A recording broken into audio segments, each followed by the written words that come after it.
ఇది చెప్పండి ఊరికే. ఎవరో యాక్టర్. యాక్టర్ అంటే చిరంజీవి గారే. చిరంజీవి గారిని ఒక 5 టైమ్స్ ఇంటర్వ్యూ చేశారు. యూ నేమ్ ఇట్ ఎనీబడి అండి. ఎక్కడి నుంచో ఒకళ్ళని తీసుకురండి పోనీ.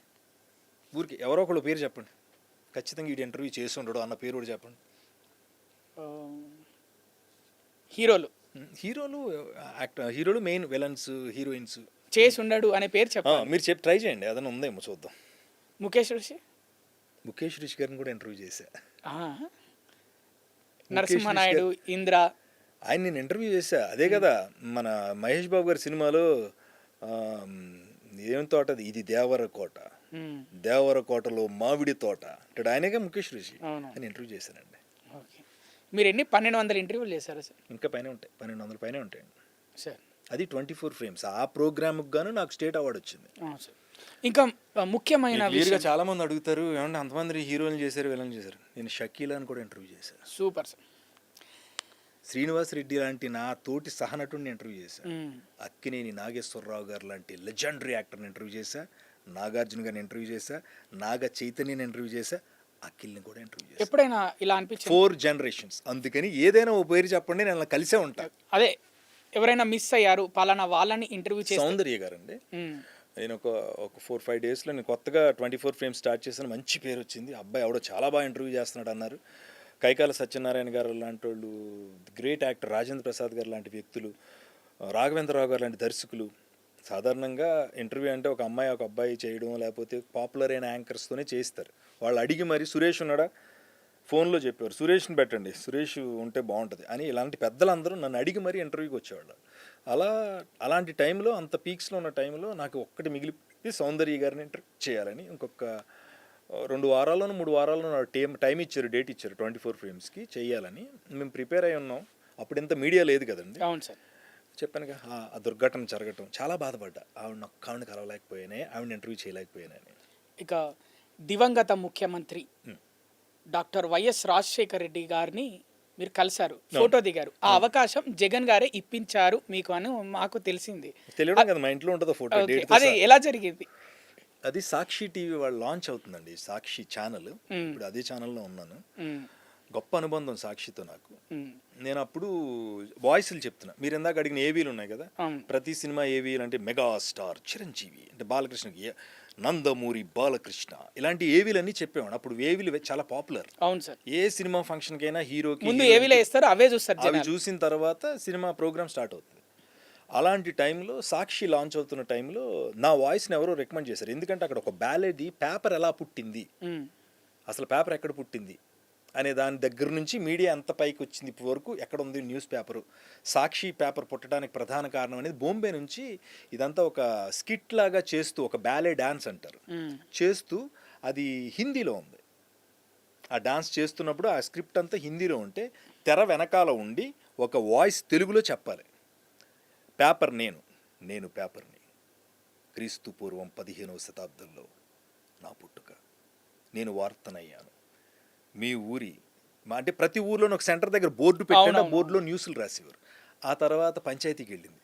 ఆ తర్వాత నలుగురు కూర్చుంటే మాట్లాడుకున్నారు. అంటే ఒక న్యూస్ పేపర్ ఎలా పుట్టింది అనే దాని మీద ఒక డాన్స్లా చేస్తున్నారు. దానికి వెనకాల నుంచి నేను వాయిస్ ఇచ్చా. ఆ పేపర్ని నేనుగా మాట్లాడా సార్. అది నోవాటల్లో జరిగింది. నేను చాలా సెక్యూరిటీలు, మినిస్టర్లు, పెద్ద పెద్ద వాళ్ళు అందరూ వస్తున్నారు హైటెక్స్లో. అప్పటికప్పుడు నాకు ఎప్పుడు 3 o'clock 2 o'clock ఎప్పుడో చెప్పారండి సాయంత్రం ఫంక్షన్కి. నన్ను ఎప్పుడో తీసుకుపోయారు ముందే, సెక్యూరిటీ మధ్యని తీసుకెళ్ళి అడిగి లోపలికి వెళ్తే అప్పుడు నాకు జగన్మోహన్ రెడ్డి గారు వాళ్ళ సన్నని తెలుసు. నేను ఆయన దగ్గరికి డైరెక్ట్గా వెళ్ళిపోతాను, అంత పెద్ద వ్యక్తుల దగ్గరికి మనం వెళ్ళాం. అయితే మా గీతా మేడం అని ఆవిడే నా వాయిస్ మైక్ అయి పెట్టి నాకు వెనకాల ఇచ్చారు, నాకు టైమింగ్ ఇచ్చారు. వాళ్ళు అద్భుతమైన హిట్ అండి అది. మీకు సాక్షి లాంచ్ దాంట్లో ఉంటుంది చూడండి, నా వాయిస్ వస్తూ ఉంటుంది, వాళ్ళు పేపర్ లాగా పర్ఫామ్ చేస్తూ ఉంటారు. అదంతా అయిపోయిన వెంటనే మళ్ళీ మనకు అలాంటి అవకాశం రాదు. ఎప్పుడోకప్పుడు మనిషి అవకాశం వచ్చినప్పుడు ధైర్యం చేయాలండి. కాశీ వెళ్ళినప్పుడు కూడా దొరకంది, మనకు ఎదురుగా ఉన్నప్పుడు తీసుకోపోతే తప్పు అవుద్ది. ఏదైతే ఏంట్లే మా మేడం అడిగింది, మేడం ఒకసారి ఆయనతో మాట్లాడుతున్నాను. ఎవరితో? ఆయనతో. ఎవరిని? జగన్మోహన్ రెడ్డి గారిని. ఆయన దగ్గరికి వెళ్తే ఆయన పరిచయం చేయండి అంటే ఆవిడ పరిచయం చేస్తారు. ఆ స్టేజ్ దగ్గరే తిరుగుతున్నారు ఆయన, అందరిని గెస్టులు రిసీవ్ చేసుకుని. సార్ నమస్కారం అండి అని. ఏమండి ఇప్పుడు వరకు మీరు విన్నారు కదా, వాయిస్ చెప్పింది ఈ అబ్బాయి. ఓ నైస్, మీరా చాలా బాగా చెప్పారు, నేను ఇలా అన్నారు. మరి నా ధైర్యం ఎంత చూడండి. ఆయన అక్కడ అంటే చాలా థ్యాంక్స్ అండి అని వెళ్ళిపోవాలి. దూరంగా వైఎస్ రాజశేఖర రెడ్డి గారు వచ్చారు ఆయన ముందే. ఇంకా ఇంకా ఆడిటోరియంలోకి రాలా, మంచి వైట్ డ్రెస్, సెక్యూరిటీ ఉంటుంది కదా సార్. ఆయన చుట్టూ సెక్యూరిటీ, మ్మ్. ఆ మధ్యలో ఆయన అటు ఇటు నడుస్తున్నారు, వాక్ చేస్తున్నారు. మ్మ్. అక్కడే ఇంకా లోపలికి రాలా, ఆడిటోరియం అంతా నిండిపోయింది. నాకు ఎంత ధైర్యం అండి, ఏదైతే అది అయిందని. సార్ నాన్నగారితో ఫోటో దిగుతానండి. ఆయన అసలు ఫస్ట్ నవ్వారు, జగన్మోహన్ రెడ్డి గ్రీన్ ఫోటో రండి అన్నాడు. అంటే అప్పుడు ఏంటంటే ఎందుకు వచ్చేసిందండి నోట్లోంచి. మా అమ్మకి చాలా ఇష్టం రాజశేఖర రెడ్డి గారు అంటే, ఇప్పటికీ అంటది ఆవిడ. ఆ హుందా ఎవరికి రాదు, టీవీ ఏమంటారు, ఆ కట్టు, తెలుగుదనానికి ఆ పంచకట్టు, రైట్ వర్డ్, అది కట్టుకుని అలా వెళ్తా ఉంటే అసలు ఆయన వస్తుంటే ఒక ఇది ఉండి సింహం అనమాట. ఇవన్నీ వినున్నా. సరే ఒక ఫోటో దిగి మా అమ్మ చూపిద్దామని నేను అడగగానే ఆయన కూడా నిజంగా రండి రండి అని, రండి తీసుకెళ్తాను. చుట్టూ సెక్యూరిటీ ఉన్నారు, అది ఆయన చుట్టూ బ్లాక్ పోలీస్ ఆఫీసర్స్, అదే సెక్యూరిటీ ఉంటుంది కదా. అంటే సార్ నమస్కారం అండి, సార్ ఏంటంటే ఈయన మీతో ఒక ఫోటో దిగుతారండి. ఎంత సహజంగా, మా ఇంట్లో ఉంటుందండి ఫోటో, మీకు ఉంటే మీకు పంపించండి. పక్కన నుంచుని ఉంటాను ఇలాగా, ఆయనతో దిగిన ఫోటో. అంటే చూసారు, అప్పుడు నేను చేసిన ధైర్యమే కదా ఆయన దాకా తీసుకెళ్ళింది. నేను మామూలుగా భయపడి ఆగిపోయాను, మళ్ళీ రాజశేఖర రెడ్డి గారితో ఫోటో దిగలేను. సో అది గొప్ప ఎక్స్పీరియన్స్ అండి. ఆయన రాజశేఖర రెడ్డి గారు ప్రతిపక్ష నాయకుడిగా ఉన్న టైంలో ఎప్పుడూనో జెమినీ టీవీలో నేను తేజ ఫిలిం న్యూస్ అని ఫిలిం న్యూస్ చదువుతున్నా. ఇలాంటి స్టూడియోలోనే ఆయన కూడా లోపలికి వచ్చారు. మళ్ళీ అప్పుడు ఆయన ఉన్నప్పుడు, అప్పటికి ఇంకా సీఎం కాకముందు, అప్పుడు కూడా ఆయన చూడగా నాకు రాజశేఖర్ సార్ నమస్కారం అండి అన్న. పర్లేదు సార్, మీ పని ఏమైనా డిస్టర్బ్ అయిందా అన్నారు. లేదండి, లాస్ట్లో న్యూస్ చదువుతున్నాను సార్ అంటే. ఓకే, అది ఏసీ రూమ్ కదా, నేను ఉంటే మీకు ఇబ్బందా అన్నాడు. ఏం లేదు సార్ అని ఆయన చేరి వేయించాను, అక్కడ కూర్చున్నారు. ఆయన అక్కడ ఉండగానే నేను న్యూస్ చదివా ఫిలిం న్యూస్. ఆయన ఉన్నారని కొంచెం ఇలా పడుతుంటే ఆయన బాగుంది వెరీ గుడ్ అని బయటకు వచ్చింది. సార్ నమస్కారం అండి అన్న. ఆయన ఆ రోజు ఇంటర్వ్యూకి వచ్చారండి, జెమినీ టీవీకి అయితే ఇంటర్వ్యూకి వచ్చారు. అదొక ఎక్స్పీరియన్స్ రాజశేఖర రెడ్డి గారిని కలిసి 2 సార్లు. Okay sir. ఇక చాలామంది యువత యాంకర్స్ అవుదామని, అలాగే యాక్టర్స్ అవుదామని చాలామంది వస్తుంటారు. వాళ్ళకు మీరు ఆల్రెడీ 20 సంవత్సరాలు కెమెరా ముందు ఉన్నారు, మీరు ఇచ్చే సలహా ఏంటి? వద్దు.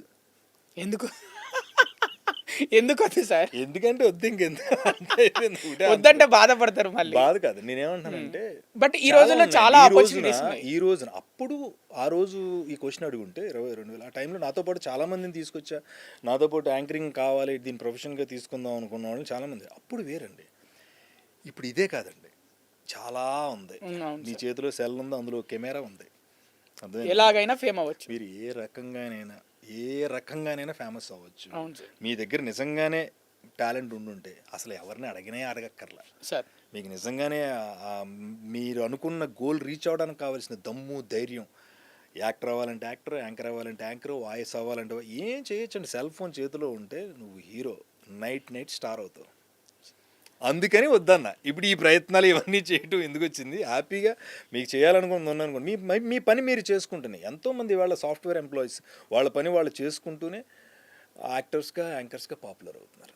సో చూసారుగా వ్యూవర్స్, ఒక యాక్టర్ కావాలంటే ముందుగా డిసిప్లిన్ బిహేవియర్ ఉండాలి. అలాగే ఒక యాంకర్ కావాలంటే మంచి గొంతు ఉండాలి, గొంతుతో పాటు స్పాంటనిటీ ఉండాలి, ఆ సిచ్యువేషన్ తగ్గట్టు మాట్లాడగలగాలి. ఇవన్నీ ఉంటే మీరు ఖచ్చితంగా కెమెరా ఫీల్డ్లో రాణించగలరు